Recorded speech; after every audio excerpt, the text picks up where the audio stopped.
ಇವಾಗ ನೀಟಾಗಿ ಮಿಕ್ಸ್ ಮಾಡ್ಕೋಬೇಕು.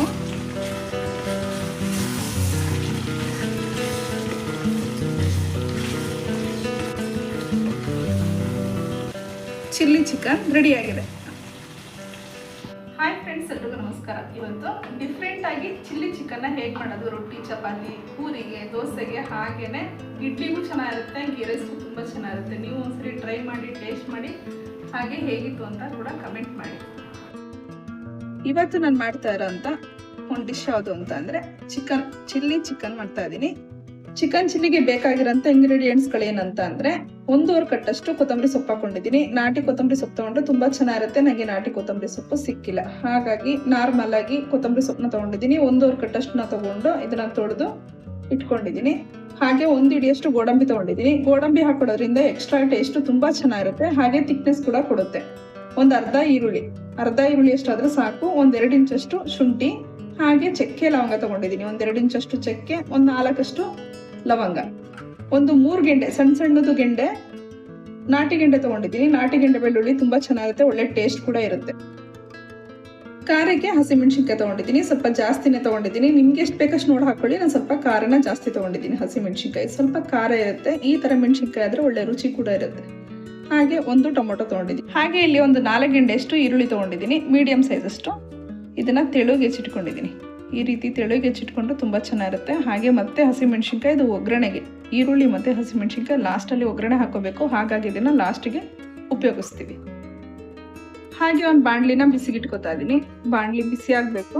ಬಾಣಲಿ ಕಾದಿದೆ. 1 ಸೌಟಷ್ಟು ಎಣ್ಣೆ ಹಾಕೋತಾ ಇದ್ದೀನಿ. ಎಣ್ಣೆ ಬಿಸಿ ಆಗಬೇಕು. ಎಣ್ಣೆ ಕಾದಿದೆ. ಒಂದು ಅರ್ಧ ಈರುಳ್ಳಿಯಷ್ಟು ಹಾಕೋತಾ ಇದ್ದೀನಿ.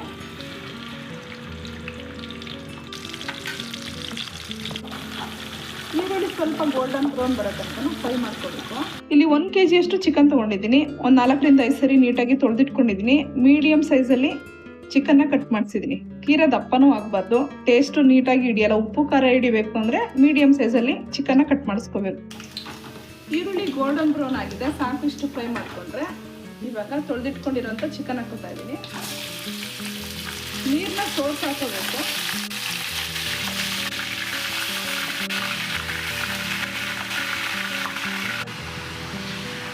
ಇವಾಗ ಚಿಕನ್ನಲ್ಲಿರೋ ನೀರಿನ ಅಂಶ ಫುಲ್ಲು ಕಂಪ್ಲೀಟಾಗಿ ಸುಂಡೋ ತನಕನೂ ಎಣ್ಣೆಯಲ್ಲಿ ಚೆನ್ನಾಗಿ ಫ್ರೈ ಮಾಡ್ಕೋಬೇಕು.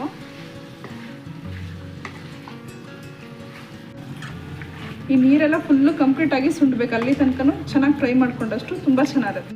ಚಿಕನ್ ನೀಟಾಗಿ ಫ್ರೈ ಆಗೋಷ್ಟರಲ್ಲಿ ನಾನು ಇವಾಗ ಮಸಾಲೆ ರುಬ್ಕೋತಾ ಇದ್ದೀನಿ. ಹಸಿಮೆಣಸಿನ್ಕಾಯಿ ಖಾರ ನಿಮ್ಗೆ ಎಷ್ಟು ಬೇಕಷ್ಟು ನೋಡಾಕೊಳ್ಳಿ. ನಾನು ಸ್ವಲ್ಪ ಖಾರನ ಜಾಸ್ತಿನೇ ಉಪಯೋಗಿಸ್ತೀನಿ. ಅದರಲ್ಲೂ ನಾನ್ ವೆಜ್ಗಂತೂ ಖಾರ ನಮ್ಮ ಮನೇಲಿ ಜಾಸ್ತಿನೇ ಇರುತ್ತೆ. 1 ಟೊಮೊಟೊ, ಅವಾಗಲೇ ಹೇಳ್ದಂಗೆ 1.5 ಕಟ್ಟಷ್ಟು ಕೊತ್ತಂಬರಿ ಸೊಪ್ಪು. ಕೊತ್ತಂಬರಿ ಸೊಪ್ಪು ಹಾಕೊಂಡ್ರೆ ಒಳ್ಳೆ ಟೇಸ್ಟ್ ಇರುತ್ತೆ, ಅದರದ್ದೇ ಘಮ ಇರುತ್ತೆ. ಚಕ್ಕೆ ಲವಂಗ ಸ್ವಲ್ಪನೇ ಹಾಕೋಬೇಕು, ಜಾಸ್ತಿ ಹಾಕೋಬಾರ್ದು. 1 ಹಿಡಿಯಷ್ಟು ಗೋಡಂಬಿ, 1 ಅರ್ಧ ಈರುಳ್ಳಿ, ಹಾಗೇನೆ ಶುಂಠಿ, 1-2 ಇಂಚಷ್ಟು ಬೆಳ್ಳುಳ್ಳಿ, ಸಣ್ಣ ಗೆಂಡೆಲೆ 3 ಗೆಂಡೆ ಬೆಳ್ಳುಳ್ಳಿ, ನಾಟಿ ಬೆಳ್ಳುಳ್ಳಿ. ಇದಕ್ಕೆ ಸ್ವಲ್ಪ ನೀರು ಹಾಕೊಂಡು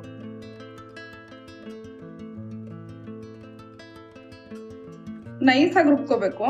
ಸ್ವಲ್ಪ ಹಾಕೊಂಡ್ರೆ ಸಾಕು. ನೀರನ್ನ ಸ್ವಲ್ಪ ಹಾಕೊಂಡು ಸಣ್ಣಗೆ ರುಬ್ಕೊಂಡಷ್ಟು ಟೇಸ್ಟ್ ಚೆನ್ನಾಗಿರುತ್ತೆ.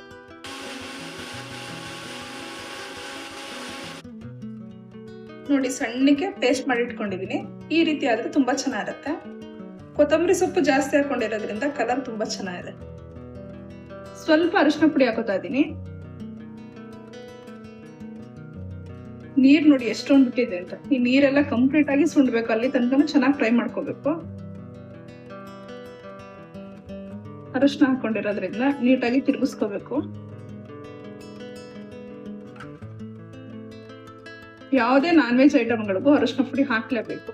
ಅರಿಶಿನ ಪುಡಿನಲ್ಲಿ ಆಂಟಿಬಯೋಟಿಕ್ ಅಂಶ ಇರೋದ್ರಿಂದ ಎಲ್ಲಾ ನಾನ್ ವೆಜ್ಗಳಿಗೂ ಕೂಡ ತುಂಬಾ ಒಳ್ಳೇದು. ಹಾಗೆ ರುಚಿಗೆ ತಕ್ಕಷ್ಟು ಉಪ್ಪು ಹಾಕ್ತಾ ಇದೀನಿ ಇವಾಗ್ಲೇನೆ.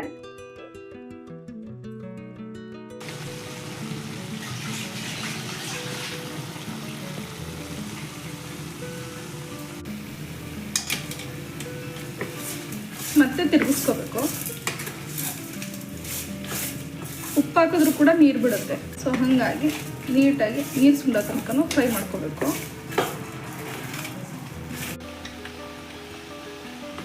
ನೋಡಿ, ನೀಟಾಗಿ ನೀರೆಲ್ಲ ಸುಂಡಿದೆ, ಈ ರೀತಿ ಆಗಬೇಕು.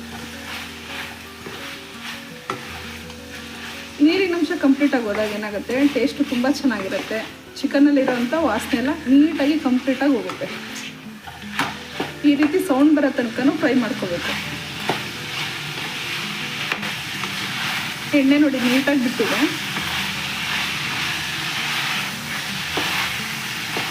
ಈ ರೀತಿ ಬರಬೇಕು.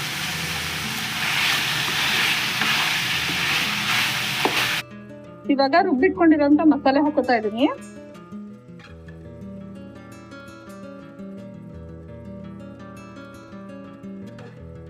ಇವಾಗ ಮಸಾಲೆ ಹಸಿ ವಾಸನೆ ಹೋಗೋ ತನಕನು ಚೆನ್ನಾಗಿ ಫ್ರೈ ಮಾಡ್ಕೋಬೇಕು.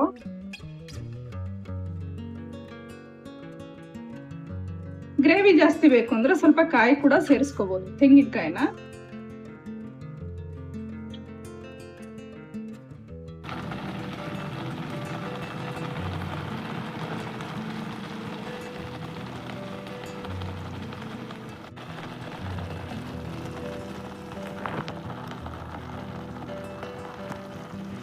ಮಧ್ಯೆ ಮಧ್ಯೆ ತಿರುಗಿಸ್ಕೊತಾ ಇರಬೇಕು, ಇಲ್ಲ ಅಂದ್ರೆ ಸೀಕೊಂಡಾಗುತ್ತೆ. ಸ್ವಲ್ಪ ಎಣ್ಣೆ ಬಿಡೋ ತನಕ ಫ್ರೈ ಮಾಡ್ಕೋಬೇಕು. ಎಣ್ಣೆ ಬಿಡ್ತಾ ಇದೆ ಸಾಕು, ಇಷ್ಟ ಆದರೆ.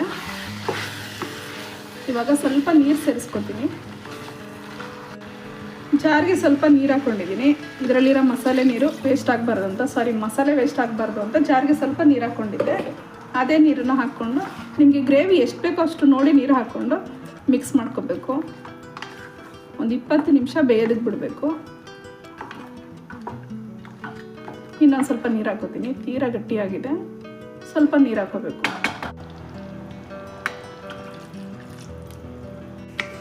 ಕನ್ಸಿಸ್ಟೆನ್ಸಿ ನೋಡಿಕೊಂಡು ನೀರು ಹಾಕೋಬೇಕು. ಇದು ರೊಟ್ಟಿ, ಚಪಾತಿ, ಪೂರಿಗೆಲ್ಲ ತುಂಬ ಚೆನ್ನಾಗಿರುತ್ತೆ. ಗೀ ರೈಸ್ಗೂ ಅಷ್ಟೇ ತುಂಬ ಚೆನ್ನಾಗಿರುತ್ತೆ, ಒಳ್ಳೆ ಕಾಂಬಿನೇಷನು. ಈಗ ಒಂದು 20 ನಿಮಿಷ ಬೇಯೋದಕ್ಕೆ ಬಿಡ್ತಾ ಇದ್ದೀನಿ. ಮೀಡಿಯಮ್ ಫ್ಲೇಮಲ್ಲಿ ಬೇಯೋದಕ್ಕೆ ಬಿಡಬೇಕು. ಮಧ್ಯೆ ಮಧ್ಯೆ ತಿರುಗಿಸ್ಕೋಬೇಕು, ಇಲ್ಲಾಂದ್ರೆ ಸೀಕೊಂಡಾಗುತ್ತೆ, ಇಲ್ಲಾಂದ್ರೆ ಸೀದಂಗೆ ಆಗ್ಬಿಡುತ್ತೆ. ಮೀಡಿಯಂ ಫ್ಲೇಮಲ್ಲಿ ಇಟ್ಕೊಂಡು ಬೇಯಿಸ್ಕೊಂಡ್ರೆ ಹದವಾಗಿ ಬೇಯುತ್ತೆ.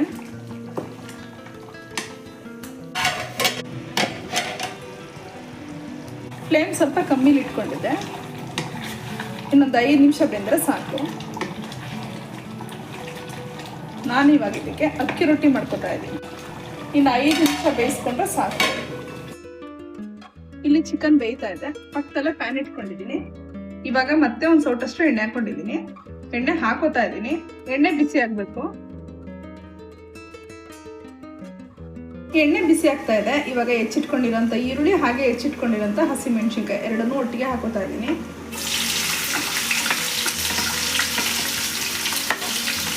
ಈ ರೀತಿ ಒಗ್ಗರಣೆ ಕೊಡೋದ್ರಿಂದ ಚಿಕನ್ಗೆ ತುಂಬ ಚೆನ್ನಾಗಿರುತ್ತೆ. ಇದು ಡಿಫ್ರೆಂಟ್ ಆಗಿರುತ್ತೆ. ಚೆನ್ನಾಗಿ ಫ್ರೈ ಮಾಡ್ಕೋಬೇಕು.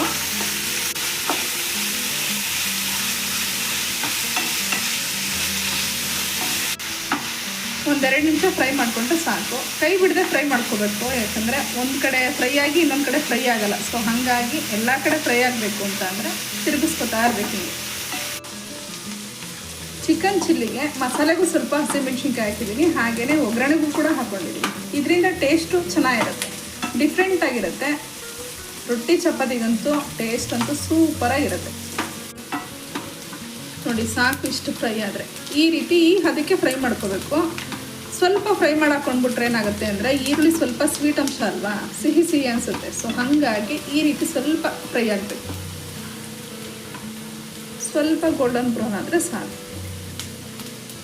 ಇವಾಗ ಪಕ್ಕದಲ್ಲೇ ಬೇಯ್ತಿರೋ ಅಂತ ಚಿಕನ್ ಓಪನ್ ಮಾಡ್ತಾ ಇದ್ದೀನಿ. ಫ್ರೈ ಮಾಡಿ ಇಟ್ಕೊಂಡಿರೋ ಅಂಥ ಈರುಳ್ಳಿನ ಹಾಕೋತಾ ಇದ್ದೀನಿ.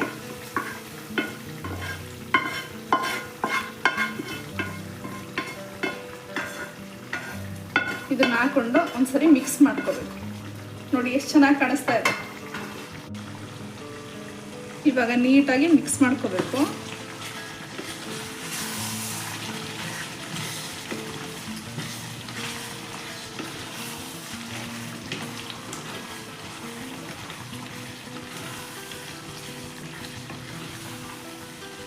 ಚಿಲ್ಲಿ ಚಿಕನ್ ರೆಡಿಯಾಗಿದೆ.